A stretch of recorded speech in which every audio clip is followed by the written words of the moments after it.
first is you can't help thinking the American justice system itself's being weaponized, not just against Trump, but more broadly as part of American political life. And the second thing that comes out of it is, I've met a lot of very smart Americans, and surely, I mean, all the polling suggests they can see they're being completely misled. They're not convinced by any of this. No, they're not. And they're looking at whatever one thinks of Donald Trump. If you look at the indictments, they're falling apart as we speak. Jack Smith, now the federal prosecutor, we were told had the strongest case. How is he going to say that Donald Trump put them in an unsecured place when he looks at the Biden garage and the Biden home? How is he going to say that Donald Trump should have notified the archivist he had these when Joe Biden did not? How is he going to say that Trump had no ability to declassify them when he did and Joe Biden never did until he was president, which was post facto? When you look at Fani Willis, we were told that he made a phone call at me as if I was running against you, John, and I called the register and said, I know I beat John. There has to be 10,000, 12,000 votes. Can you just find them and see if they're there?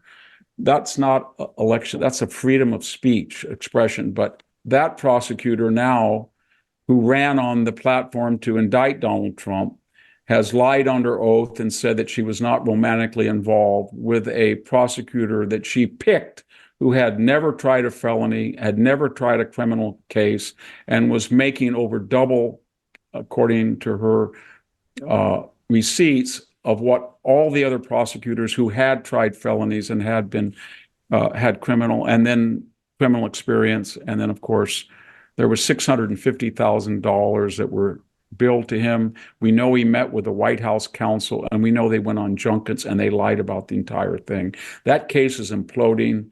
Alvin Bragg is trying to say that a non-disclosure agreement of an embarrassing tryst, if it did take place, is somehow a campaign violation. Barack Obama in 2012 paid $375,000 for campaign violations, which all were considered a civil matter.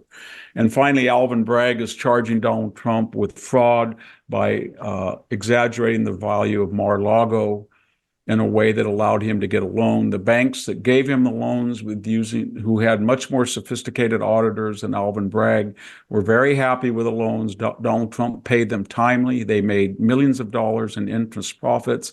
They had no complaint. There was no victim. And people who look at Mar-a-Lago in today's real estate suggest that maybe it had been undervalued. And that's where we are with this legal exposure. And I think it's so weaponized and politicized that I think the American people won't stand for it. And they're already falling apart.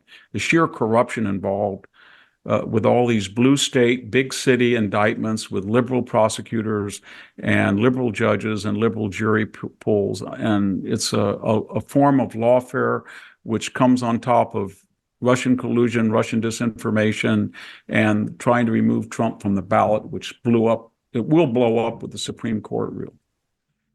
So, assuming that there are clever people in the Democrat political firmament, why is it that they don't understand that weaponizing the justice system simply builds an even deeper view amongst many Americans that the elites are dismissive of them, that the cancer is so bad, I think to use a term that you have, that you've got to go for a radical chemotherapy and a Donald Trump because it's so serious that you've really got to go for, as the old saying had it, the doctor, big time. Why can't they see that all the things you've talked about, the dishonesty, the weaponization of it, the refusal to front up to real issues, actually plays right into the hands of their political opponents in ways that are self-defeating?